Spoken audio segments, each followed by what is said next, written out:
గంజాయి విక్రయిస్తున్న 5 మందిని వీకోట పోలీసులు అరెస్ట్ చేశారు. డీఎస్పీ ప్రభాకర్ వివరాలను వెల్లడించారు. వీకోటకు చెందిన ఓ లారీ యజమాని మన్యం జిల్లా నుంచి గంజాయి తీసుకొచ్చి స్థానికంగా ఉన్న మరికొంతమందికి విక్రయించసాగాడు.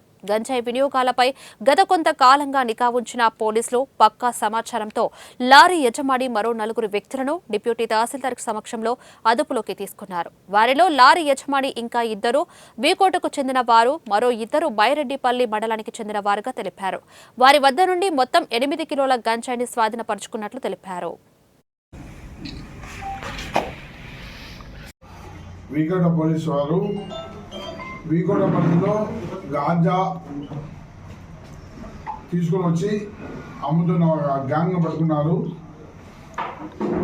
ఇక్కడ పరంధామా అనే లోకల్లో ఉన్న వ్యక్తి ఒక లారీ ఓనరు మన్యం జిల్లాకి వెళ్ళి అక్కడ ట్రాన్స్పోర్ట్ చేసే సందర్భంగా అక్కడ డాబా దగ్గర కొంతమంది పరిచయం అయినారు.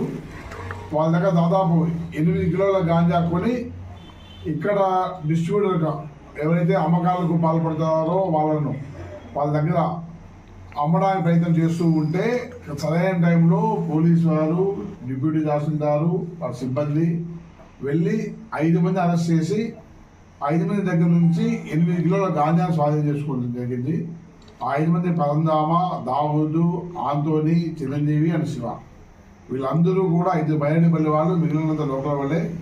ఇదే press meet last 2 weeks 10 to 12 days back కొంతమంది విలేకరుల మిత్రులు నా దృష్టి తేవడం జరిగింది. సార్ ఇక్కడ గాంజా కొంతవరకు సప్లై అవుతుంది, దానిపైన ఏమైనా చర్యలు తీసుకుంటారని అదే రోజు చెప్పడం జరిగింది. డెఫినెట్గా తొందరలో చర్యలు తీసుకుంటామని చెప్పి ఇంకా కూడా మా దగ్గర సమాచారం ఉంది. ఇంకా కూడా కొంతమంది పర్సన్స్ ఇప్పుడు 5 మంది అరెస్ట్ చేసిన ఇందులో 2 అపస్కారం ఉన్నారు. అది కాకుండా ఇంకా 1 or 2 పర్సన్స్ ఈ రకంగా